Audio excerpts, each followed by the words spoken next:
nga magkakaibigan sina Renz, Bfort at Althea. Pupunta sila sa lumang silid ng barangay. Pero nakakita sila ng isang pagkainan at pumunta sila doon dahil gutom na si Althea.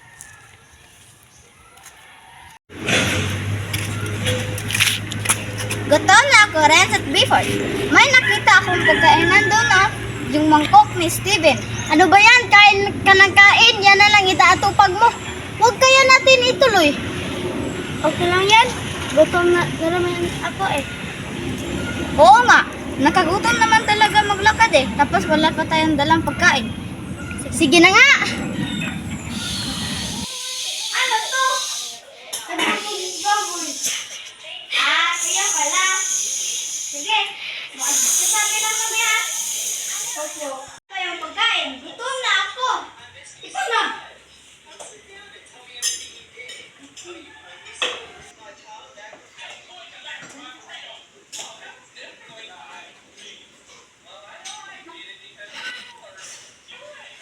Salamat.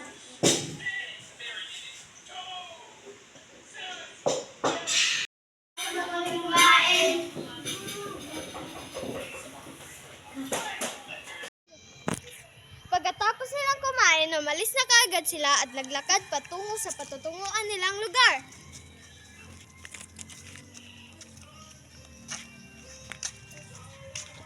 Malapit na siguro tayo, no? Oo, dun lang banda. Oo nga. Sige.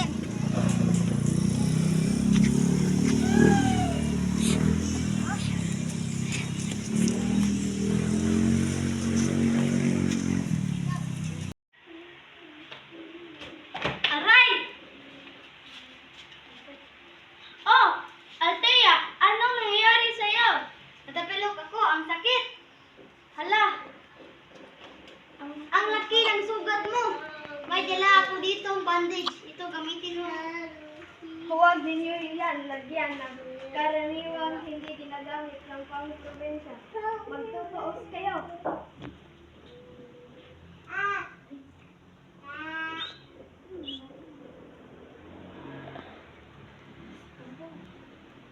Tul, anong nangyari nun? Biglaan naman yun eh. Di nila alam ang babaeng yun ay hindi nakakikita ng ibang tao. Nagpapakita lang iyon sa mga bago-bago pa doon. Pumunta sila sa mga nagkaibigan sa silid.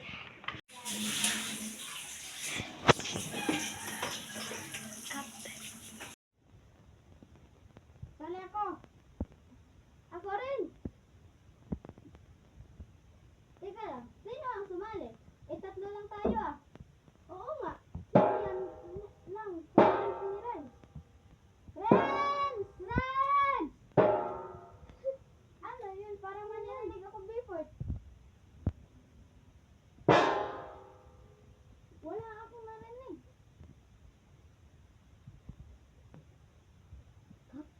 Tulo no, wala ang isip ko, ang dilim.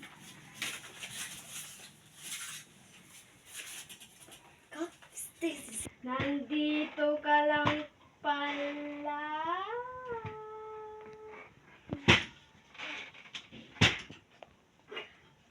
Biglang tumunog at yun, bumalik si Renz at nagtanong si Bfort at Althea kung saan siya nanggaling. Hoy, Renz, Sa pumunta ka dito. Saan ka nanggaling, Renz? Bakit namumula ka? Oo nga, Renz, saan ka galing? Kukuha muna tayo ng lubid Bfort para dadalhin na natin si Renz sa kapilya. Oo, tara.